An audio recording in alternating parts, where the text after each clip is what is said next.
Hi guys, it's Marianne. I hope you're doing wonderful today. Hey, if you haven't subbed and you do, that would be awesome. I wanted to talk today about pros and cons of being an expat. You know, a lot of people are leaving the United States because of work. You get an international job like we did, and well, you go where the work is, right? But there's a lot of cons and a lot of pros to everything in life, so I thought we could talk about that a little bit here. I'll start with the pros, because pros always. For me, the biggest pros of traveling and living in different countries is I get to meet the most interesting people. You know, it's really fun. You meet people of all walks of life, and most of the time, expats have no real agendas. You know, everybody's in the same boat. We're all foreigners and strangers in different lands, and we kind of tend to bond. So you make really cool friendships. That for me is a great pro. Another pro, of course, is living in other cultures and learning so much of the world. You know, the world is so small, but really so big, and there's so many different cultures and things that happen, and foods and traditions, and I just love it. I love being able to experience it. Of course, when you're living in a place, a lot better than when you're just visiting for a week or less, you know? So that's a big pro for me. Well, obviously a big pro is having a job and being able to support the family. That's a big pro. You know, there are some tax advantages working overseas. Of course, you would have to ask your accountant about that, but there are some tax advantages about doing that. If you have children, it's awesome because you're showing them the world. You're opening their mind to so much out there. You know, so many people grow up in the same place and live there all their life and then die there, and they just don't get to experience what is out there. So I think if you have kids, it's great. Of course, different ages are different. If they're younger, I think it's easier because they'll make friends easier. They're not, you know, they don't have that teenage bond thing that teenagers have. It's a little bit harder to move around teenagers and have them start out in new schools and meet new people, and sometimes they just don't like that very much. But some teenagers do. Okay, so I think that's all my pros. Now my cons. You are a stranger in somebody else's life, world, place of living, you know, you're a foreigner. And of course you need to remember that and be respectful of other people's cultures, and tolerant, and, you know, accept that, hey, it's not your home, you're in somebody else's home. Sometimes you might not feel very safe.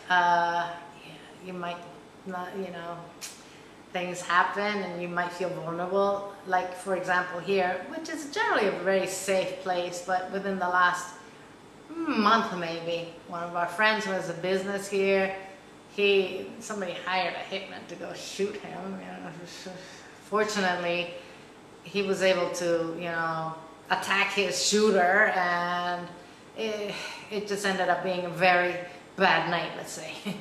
The guy's in jail now, but yikes. And, you know, last week, one of my friends, a guy just barged into her house with a big bush knife, machete, you know, and was gonna try and rape her.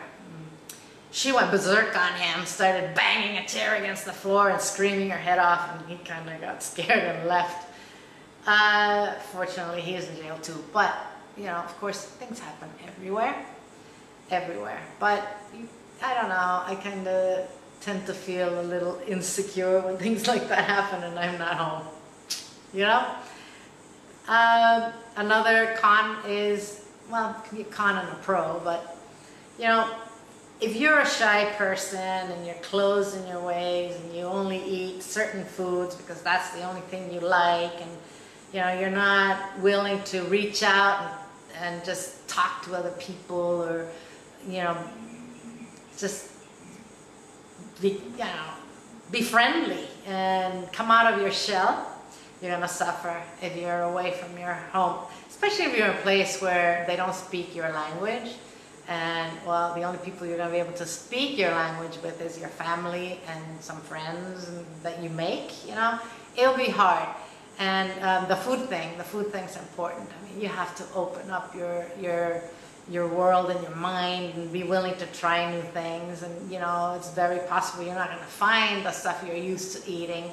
So it's an experience. And if you're not willing to be flexible about things like that, the expat life is not for you. You're going to be miserable. Another thing, speaking of that, and part of the respect of other cultures is, you know, I hate when people are constantly comparing their countries to the country where they're living in. I've seen that here, I've seen it in Bolivia, more in Bolivia. You know, you're in somebody else's country and you're constantly bad-mouthing it, and I hate this place, I hate the people, food's terrible. Oh, go home. You know, you're not doing yourself any favors, you're making everybody around you miserable, and it's just not nice. If you're so unhappy, just go home, you know? I guess I feel kind of passionate about that one. So I think, you know, well, for me, the biggest con right now is being so far away from my people. And it's, you know, my children, they're all, 4 of them are in the States, 1 of them is in Bolivia. I'm on the other side of the world. I miss them tremendously. And that can be pretty hard some days. So that's another thing you need to consider if you're going to pack and leave. You know, can you really take being so far away from your people? I think I've covered everything. I don't know if you guys are expats and you want to write in the comments other things that you find are pros and cons of living abroad. That'd be awesome. I hope you're well, and I'll see you soon.